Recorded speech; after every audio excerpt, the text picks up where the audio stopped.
Intentions matter not actions. और ये coat आज मैंने क्यों लिखा है, क्योंकि आज भगत सिंह जयंती है। पता आपको, आज के दिन भगत सिंह पैदा हुए थे। और इस कोट को मैं रिलेट कर रहा हूं गांधी जी से और भगत सिंह से। अगर बात करें गांधी जी के बारे में और भगत सिंह के बारे में, मोस्टली लोग ये सोचते कि दोनों बिल्कुल एक दूसरे के अपोजिट थे, लेकिन ऐसा नहीं है। या तो आपने गलत पढ़ा है, या आपको गलत पढ़ाया गया है, या आपने गलत समझा है। क्योंकि गांधी जी और भगत सिंह का एम एक ही था। हाँ, उनके एक्शंस डिफरेंट थे, लेकिन इंटेंशन सेम थी कि भारत को अंग्रेजों से आजाद कराना है। दोनों इस इंटेंशन से काम कर रहे थे, बट एक्शंस डिफरेंट थे। गांधी जी का एक्शन क्या था? अहिंसा, नॉन वायलेंस। हम कोई खून खराबा नहीं करेंगे, हमें आजादी चाहिए पर शांति से। भगत सिंह के एक्शन में क्या था? हमें आजादी चाहिए किसी भी कीमत पे। तो दोनों के एक्शंस डिफरेंट थे, बट इंटेंशन सेम थी। इसका एक और परफेक्ट एग्जांपल यह है, फौजी भी बंदूक चलाता है और आतंकवादी भी बंदूक चलाता है। आतंकवादी बंदूक देश को तोड़ने के लिए चलाता है, वहीं फौजी बंदूक देश को जोड़ने के लिए, देश की रक्षा करने के लिए चलाता है। इसलिए मैं कहता हूं, आपकी इंटेंशंस मैटर करती है, आपके एक्शंस मैटर नहीं करते। भाई, फौजी ने और आतंकवादी ने दोनों ने एक्शन तो सेम है ना, चलाई तो दोनों ने बंदूक है, लेकिन इंटेंशन दोनों की डिफरेंट है। एक देश को तोड़ना चाहता है, एक देश को जोड़ना चाहता है। समझे कि नहीं समझे? बोलो, कोई डाउट है क्या? ठीक। और आज भगत सिंह जयंती, थोड़ा भगत सिंह की कहानी सुनाऊं आपको? पक्का? ठीक है। भगत सिंह, लाहौर में एक जगह है, लाहौर के पास एक जगह है, एक डिस्ट्रिक्ट है लायलपुर, और उस लायलपुर डिस्ट्रिक्ट में गांव है बंगा। वहां भगत सिंह 27 सितंबर 1907 को पैदा हुए थे। ठीक है, यानी उस टाइम ब्रिटिश इंडिया में था ये, लेकिन अब प्रेजेंट डे पाकिस्तान में है। ठीक, बंगा गांव में पैदा हुए। भगत सिंह जब छोटे थे ना, तो उनमें शुरू से ही जो क्रांति है ना, क्रांति, देशभक्ति जो थी, वो कूट कूट के भरी हुई थी। क्यों? क्योंकि उनके पिताजी भी एक फ्रीडम फाइटर रहे, चाचा भी, उनके दादा भी, पूरा ही परिवार फ्रीडम फाइटर रहा है। मतलब पूरे सभी लोग देश की आजादी के लिए लड़े हैं। और भगत सिंह का जुनून इस बात से पता चलता है, जब वो एक दिन अपने पिताजी के साथ खेत में काम कर रहे थे, तो उन्होंने ये बोला था, बहुत छोटे बच्चे थे, कि पापा, हम यहाँ पे खेत में जैसे गेहूं उगाते हैं, बंदूकें नहीं उगा सकते क्या? अगर बंदूकें उगाएंगे, बंदूकें उगा के सबको बांट देंगे और अंग्रेजों को मार देंगे। मतलब इतना जुनून था, छोटे बचपन, छोटे थे जब। और भगत सिंह, आपको पता है, उनकी एज बहुत छोटी थी जब उनको फांसी हुई। कब हुई थी? 23 मार्च 1931 को। ठीक, उनकी शादी भी नहीं हुई थी। ऐसा नहीं है कि शादी के लिए उनको लड़की नहीं मिली थी, हालांकि उनके रिश्ते बहुत आए थे, लेकिन उन्होंने, जब उनके सामने रिश्ता आता तो बड़ी इज्जत से लड़की को मना कर देते थे कि मैं देश को आजाद देखना चाहता हूं, मैंने शादी आजादी से की है। ठीक, तो ये उनकी इंटेंशन थी। फिर इसके बाद अब अगर हम बात करें थोड़ा सा गांधी जी के बारे में, नेगेटिविटी आप लोगों में, खास करके यूथ में, है ना, और भगत सिंह की बात आती तब तो बिल्कुल, मतलब भगत सिंह को मरवाया है गांधी जी ने, है ना, ये आपने सुना होगा। ठीक, ये बिल्कुल गलत सुना आपने। आपको अच्छी बुक्स पढ़नी चाहिए। ठीक, आपको पता चलेगा। एक बुक सजेस्ट करता हूं, विदाउट फियर, कुलदीप नैयर की है, भगत सिंह की बायोग्राफी है, बहुत अच्छी बुक है। आई थिंक उससे अच्छी बुक भगत सिंह पे नहीं लिखी गई है। ठीक, पढ़ना चाहो तो पढ़ लेना। अगर आप उस बुक को पढ़ोगे, आपको पढ़ते पढ़ते ऐसा लगेगा कि आप भी पार्क में बैठे और उसी में भगत सिंह और मारने की तैयारी चल रही है अंग्रेजों को। मतलब इतनी अच्छे से लिखे गए, मतलब आप, है ना, ऐसा विजुलाइज कर पाओगे उस बुक को पढ़ते टाइम, बहुत अच्छी लिखी गई है। ठीक, भगत सिंह जब जेल में थे, अच्छा, भगत सिंह एक, है ना, ये आपने बाइक के पीछे भगत सिंह लिखवा लिया, टी शर्ट पहन ली भगत सिंह की, ठीक है, डीपी लगा दी भगत सिंह की, इससे कोई भगत सिंह नहीं हो जाता है। अगर भगत सिंह बनना है तो भगत सिंह से के जैसा काम करना सीखो।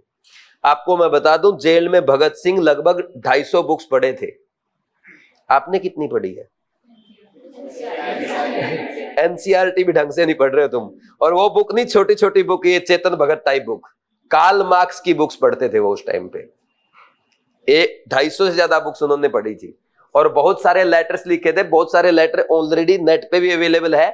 आप कोशिश करना पढ़ने की, समझ में आ जाए उनकी उस टाइम की इंग्लिश अगर आपको, है ना। सेंट सोफिया, सेंट मैरी सारे पढ़ के देख लेना एक बार, ठीक है ना, है ना। डीएवी स्कूल, जो जहां से एक बार थोड़ा सा अपनी इंग्लिश चेक कर लेना, भगत सिंह के लेटर पढ़ गए, थोड़ा सा मतलब अपने को बात समझ में आएगी कि भगत सिंह क्या लिखते थे। इसके बाद भगत सिंह जेल में कैसे गए थे तुम्हें पता है?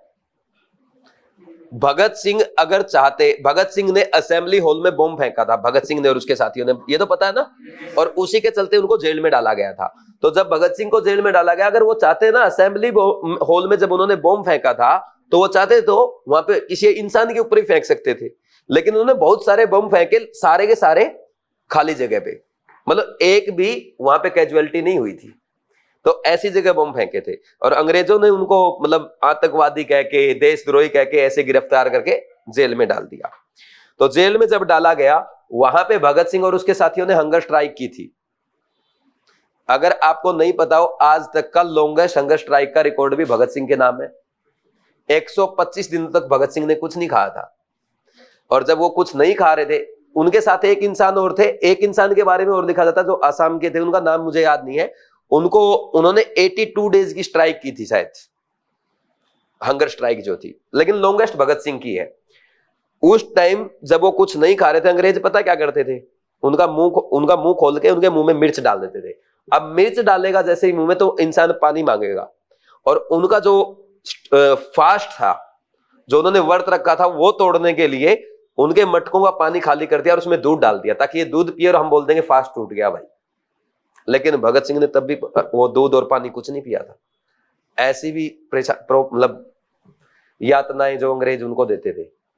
इसके अलावा भगत सिंह जब जेल में थे, तो भगत सिंह की मम्मी जब उनसे मिलने आती थी, तो भगत सिंह की मम्मी, जब लास्ट टाइम की बात मैं आपको बता रहा हूं, भगत सिंह से अगर कोई भी मिलने आता, चाहे मम्मी मिलने आए या कोई भी मिलने आए, या उनके जो वकील थे मेहता, वो भी जब भी उनसे डेट पे मिलने आते थे, तो वो ये कहते थे कि मेरे लिए कोई भी खाने पीने का सामान और फ्रूट वगैरह जेल में नहीं लाएगा, मेरे लिए कोई गिफ्ट नहीं लाना है, मेरे लिए सिर्फ और सिर्फ बुक्स लाना है।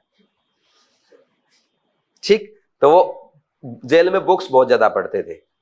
ठीक, तो जब लास्ट टाइम चल रहा था, ऐसा था कि भगत सिंह को जो फांसी होनी थी उसे एक दिन पहले दी थी अंग्रेजों ने, और जब फांसी का टाइम था उससे लगभग 1 वीक पहले उनके पेरेंट्स को बुलाया गया था मिलने के लिए। अब सोचो, आज मेरी माँ मेरे से मिले और ये बता दिया जाए मेरी माँ को, बस आज तो लास्ट टाइम मिल रही है, 7 दिन के बाद इसको फांसी दे दी जाएगी, तो क्या बीतेगी उस माँ पे। तो जब भगत सिंह की माँ उनसे मिलने आई थी, तो भगत सिंह ने उनसे ये बोला था कि जब मेरी जो अस्थियां है, या मेरी जो डेड बॉडी लेने आएगा, मतलब अस्थियां नहीं, डेड बॉडी, लाश मेरी जो लेने आएगा, तो आपको नहीं आना है, आपको भाई को भेजना है, क्योंकि आप इमोशनल हो, आप रोने लग जाओगे तो लोग ये कहेंगे ये भगत सिंह की मां है, ये रो पड़ी। ऐसा भगत सिंह ने बोला था। फिर उसके बाद जब उनको फांसी होने वाली थी, फांसी से पहले, जैसे एक दिन पहले ही बता दिया कि आपकी फांसी एक दिन आगे कर दी गई है, तो ऐसे केस में मेहता ने उनको जब बताया, वकील जो उनके थे, उनको बोला कि ठीक है, अब मेरे पास टाइम कम है, आप जो बुक्स लाए हो मेरे को दो और मुझे पढ़ने दो। फिर लास्ट टाइम पे फांसी से पहले नहलाया जाता है, कुछ खाना खिलाया भी जाता है। तो फांसी से पहले भगत सिंह से जब बोला गया कि फांसी का टाइम हो गया है, आप नहा लो, तो भगत सिंह ने बोला सिर्फ 2 मिनट, मैं सिर्फ ये पेज और पढ़ना चाहता हूं। ऐसी सोच है आपकी किसी की? मरने वाला है, फांसी होने वाली है, लेकिन फिर भी पढ़ना है। फिर भी उस टाइम भी, लास्ट टाइम पे भी भगत सिंह पढ़ रहे थे। उसके बाद जब फांसी उनको होती है, तो फांसी के टाइम पे पूछा जाता है आखिरी इच्छा, कि मैं सिर्फ देश को आजाद देखना चाहता हूं। यानी भगत सिंह ने बहादुरी तो दिखाई है, लेकिन कहीं उनके ये भी था कि भाई मैं मरूं तो देश को आजाद देख के मरूं, है ना। अब ऐसा क्यों किया भगत सिंह ने, किसी ने सोचा आपने? भगत सिंह हंसते हंसते फांसी चढ़ गए, ऐसा क्यों हुआ? हंसते हंसते वैसे कहने की बात है, लेकिन मन बहुत दुखी था। ये तो मतलब ये तो वो होता ना, बड़ा चढ़ा के कहा जाता है। भगत सिंह दुखी थे। वो इसलिए किया था कि अगर हम 3 लोग मर गए, तो 3 लोग अगर मर जाते हैं तो 3 से अगर एक मैसेज समाज में जाता है कि देश की आजादी के लिए लड़ना है, तो पूरा यूथ एकजुट हो जाएगा और फिर देश के लिए लड़ेगा। और इसका बहुत ज्यादा बेनिफिट भी रियल में हुआ था। हमारा देश एकजुट भी हुआ था और उसके बाद लड़े भी थे नौजवान। ठीक, फिर इसके बाद आपने ये सुना होगा कि भगत सिंह की फांसी करवाने में गांधी जी का हाथ था। तो सुना ना आपने? अब असली कहानी सुनना। गांधी जी ने कभी भी भगत सिंह को नहीं मरवाया। गांधी जी ये कहते थे कि इन लड़कों की कोई गलती नहीं है, आप इनको छोड़ दो। लेकिन उस टाइम वायसराय जो थे, उनके साथ जब गांधी जी ने मीटिंग की, हमारे देश के 130 लड़के 130 नौजवान जेल में थे। उनमें से भगत सिंह, राजगुरु और सुखदेव भी थे। तो उस टाइम पे गांधी जी को यह बोला गया कि हम नहीं छोड़ेंगे, और गांधी जी ने इस बात का विरोध करते हुए वो राउंड टेबल कॉन्फ्रेंस में भी नहीं गए थे। ये भी हिस्ट्री में है, ये भी पढ़ लेना। उसके बाद जब दोबारा गांधी जी ने उनसे बात की, समझौते पे गए, तो ये बोला था कि आप इन लड़कों को छोड़ दो, ये बेगुनाह है। तो अंग्रेजों ने ये कहा था आपके टोटल 130 नौजवान हमारी जेल में हैं, जिनमें से हम एक काम कर सकते हैं, 127 को छोड़ेंगे, लेकिन इन 3 को फांसी पक्का होगी। अगर आपको बचाना है, कोई समझौता करना है, इन 127 को ले जाओ, इन 3 को हम नहीं छोड़ेंगे। तो गांधी जी के पास एक ऑप्शन था, तो 130 के 130 को सड़ने दो, ये 127 को बचा दो। कौन सा ऑप्शन चूज करना चाहिए था? कौन सा? 127 को बचा लो, क्योंकि 3 को तो वो छोड़ेंगे नहीं, वैसे भी उनकी तो फांसी तय हो चुकी है। तो उन्होंने कम से कम 127 को जेल से निकाला। आप भी शायद यही करते। तो गांधी जी ने इसमें गलत क्या कर दिया? तो इसका मैसेज ऐसे सर्कुलेट किया गया कि गांधी जी ने बाकी को तो बचा लिया और इनको मरने दिया गया। और ये मैसेज जब सर्कुलेट हुआ, तो पंजाब, जो ये सिंध का एरिया है, जो प्रेजेंट डे पंजाब, हरियाणा और सिंध का एरिया, जो यानी प्रेजेंट डे पाकिस्तान वाला पंजाब है, इस एरिया में बहुत ज्यादा अनरेस्ट था। और वहां का जो युवा है ना, वो बहुत खूंखार मतलब बहुत गर्म खून वाला है। तो वो सब गुस्से में हो गए कि गांधी जी ने गलत किया है, और इसको लेकर के उन्होंने एक प्रोटेस्ट करी पंजाब में, पाकिस्तान उस एरिया में। तो वहां पे जब प्रोटेस्ट करी, शायद लाहौर में की थी, तो उस प्रोटेस्ट में गांधी जी जाने लग गए। और गांधी जी को पता क्या बोला? जितने भी थे, नेहरू जी थे, सुभाष थे, पटेल थे, सबने बोला कि गुस्सा बहुत ज्यादा है और वहां का युवा का गर्म खून है, वो कुछ भी चोट आपको पहुंचा सकते हैं। अगर आपको चोट पहुंच गई तो देश में बहुत बड़ी प्रॉब्लम खड़ी हो जाएगी। और बात भी सही थी भाई, नौजवान है, कोई भी गलती कर सकता है। गांधी जी तो समझदार थे, पटेल समझदार थे, सुभाष चंद्र बोस समझदार थे, नेहरू समझदार थे, लेकिन युवा थोड़ा समझदार है, वो तो गलती कर सकता है। इसके बावजूद, इतने बड़े बड़े लोगों को मना करने के बावजूद, गांधी जी उस प्रोटेस्ट में गए थे। और गांधी जी ये बोल के गए थे, अगर मेरे देश को मेरा युवा मार दे तो इससे अच्छी मौत क्या होगी? अंग्रेजों के हाथों मरने से अच्छा मैं इनके हाथों मर जाऊंगा। है आप में हिम्मत? पूरी जनता आपके सामने आपका विरोध कर रही है और आप उसके सामने जाके खड़ा हो जाओ। है देश में कोई नेता आज ऐसा कि लोग खड़े आ जा तेरे को मारेंगे, और वहां जाकर खड़ा हो जाए, या प्रोटेस्ट ही कर दे कोई? है हिम्मत किसी में? इसके बाद वो वहां गए, स्पीच दिया, वहां के युवाओं को मनाया, और जब युवाओं को मनाया तो तब उनको बिल्कुल शांत करके आए कि मैंने नहीं मरवाया भगत सिंह को। उनको सबको एक एक को समझाया। आज है कोई प्रोटेस्ट कर रहा है और वहां जाके आदमी बैठ जाए। है कोई नेता ऐसा अपने देश में? है क्या ऐसा कोई नेता जो जाके प्रोटेस्ट के सामने खड़ा हो जाए कि हाँ भाई समस्या बताओ आपकी क्या है? बुलाते अपने ऑफिस में, क्योंकि वहां से पत्थर भी आ सकता है। ठीक, डरते हैं। समझे कि नहीं समझे? और एक और बताता हूं आपको, आपने ये भी सुना होगा नेहरू जी के बारे में भी गलत सुना होगा। तो एक काम करना, नेहरू जी के बारे में भगत सिंह का एक लेटर पढ़ना आप, एक लेटर टू यूथ ऐसा कुछ है, ओपन लेटर ऐसा कुछ है, एग्जैक्ट टाइटल मेरे को याद नहीं है। आप ये डाल दोगे ना, भगत सिंह लेटर नेहरू और सुभाष, उसी से आ जाएगा। भगत सिंह ने अपने लेटर में साफ साफ लिखा था, जो नेहरू जी है उनकी सोच मॉडर्न है और सुभाष चंद्र बोस की जो सोच है वो रूढ़िवादी है, वो पुरानी सोच के आदमी है। अगर युवा मेरी बात माने तो आपको नेहरू जी को अपना लीडर चूज करना है। ये भगत सिंह के लेटर में, ये मैं नहीं बोल रहा हूं, नेट पे अवेलेबल, आप पढ़ लेना। उसने बोला था कि नेहरू आधुनिक विचारों के व्यक्ति है, जबकि सुभाष चंद्र बोस थोड़ी पुरानी सोच के आदमी है। अगर देश को अटल जी तो उनके बाद गए ना, कंपैरिजन तो उनका हुआ ना, मैं तो लेटर की बता रहा हूं। नेहरू जी के बारे में जब आप पढ़ना वो लेटर, उसमें बहुत अच्छा लिखा है। और जो नेहरू जी के बारे में भगत सिंह कितनी एज, 23 की एज में लेटर लिखा है, वो लेटर देख लो और नेहरू जी ने क्या क्या किया वो पढ़ लो, एग्जैक्टली वैसा। मतलब उसने कम से कम 30-40 साल पहले 23 साल के लड़के ने बता दिया कि इस आदमी की सोच ऐसी, आगे देश का काम ये ऐसे करेगा। एग्जैक्टली नेहरू जी ने वैसा किया। देख लो मॉडर्नाइजेशन किया कि नहीं किया। हमारे देश में IIM आए, IITs आई, इसरो आया, एम्स आया, ये डैम्स आए, इरिगेशन आगे बढ़ा, इंडस्ट्री आगे बढ़ी। जब अंग्रेज अपने देश को छोड़ के गए थे ना, बिल्कुल नंगा करके गए थे। जैसे ये मान लो आपके पिताजी आपको घर से बाहर निकाल दे, कपड़े भी उतार दे, ऐसा छोड़ के गए थे अंग्रेज, और वो देश को खड़ा किया। मतलब नेहरू को गलत बोलता है अगर कोई पॉलिसीज पे, तो मेरे ख्याल में उसको माफ कर देना चाहिए। और जो गांधी जी के भी अगेंस्ट जाता है वो नादान है, उसकी समझ अभी कम है, बच्चा है।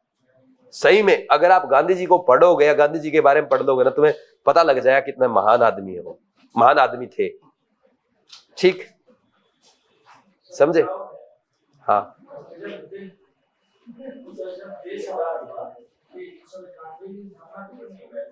क्यों?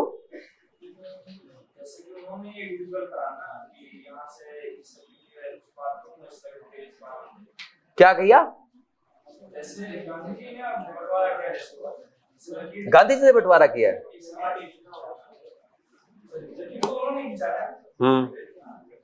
मैं ये कह रहा हूँ कि जैसे जिन्ना से जो और कोई भी था, उन्होंने गांधी जी जब कहा, गांधी सब घूमने पे क्यों नहीं गए?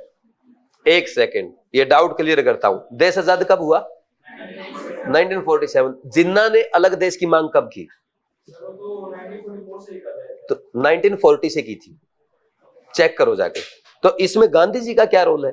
अंग्रेज तो शुरू से ही फूट डालो राज करो की नीति पे थे ना। अगर देश ऐसे आजाद ना होता जैसे आजाद हुआ है, शायद और ज्यादा समस्या होती। ये मतलब ठीक है, बंटवारा गलत हुआ है, लेकिन आप ये भी तो समझो, अगर वो ऐसा हो जाता, वो रहते देश में और उनके जाने के बाद लड़ता वो, फिर क्या करते आप लोग? फिर तो सिविल वॉर हो जाता। देखो ये कहा उन लोगों ने, वो बहुत समझदार और बहुत आगे की सोच के लोग थे। अगर हम व्हाट्सएप पे पढ़ेंगे, व्हाट्सएप पे कुछ नहीं, थोड़ा बुक्स पढ़ो, उन लोगों की सोच क्या थी, आप उनकी बुक्स पढ़ो लिखी हुई, कोई सी भी नेता की। आजकल के नेता की तो औकात ही नहीं है। अब मैं तुम्हें सरदार पटेल के बारे में और बताता हूं। सरदार पटेल की सोच सुनना आप। जब भारत का बंटवारा हुआ ना, भारत का बंटवारा जब हुआ तो क्या होता था, इधर से रेल जा रही थी उधर, और उधर से इधर आ रही थी। उधर से वो काट के भेज रहे थे हिंदुओं को, इधर से मुस्लिम कटे हुए जा रहे थे। तो मुस्लिम डर गए कि हम लोगों को यहां रहेंगे तो यहां सेफ्टी चाहिए और वहां जाएंगे तो वहां सेफ्टी चाहिए। तो उस टाइम सरदार पटेल देश के गृह मंत्री थे, और सरदार पटेल ने जामा मस्जिद पे सबको इकट्ठा किया, और जामा मस्जिद पे सभी मुसलमानों को इकट्ठा करके बोला मैं देश का गृह मंत्री हूं, मैं आपको विश्वास दिलाता हूं, अगर आप यहां रहेंगे आपको सेफ्टी दी जाएगी, अगर आप वहां भी जाएंगे तो आपको सेफली भेजा जाएगा। इसके बावजूद क्या हुआ, जब ये भाषण देके जब वो नीचे उतरे, एक मुसलमान ने सरदार पटेल के मुंह पे थूक दिया, गृह मंत्री के मुंह पे थूक दिया, और गृह मंत्री ने क्या किया, वापिस स्टेज पे चढ़ गए, और वापिस स्टेज पे चढ़ने के बाद ऐसे अपने रुमाल से अपना थूक पूछते हुए पता क्या बोला, मुझे खुशी है कि एक मुसलमान भाई ने अपना गुस्सा थूक दिया, आप सब भी थूक दो। है कोई नेता जैसा? क्या बराबरी करेंगे यार ये?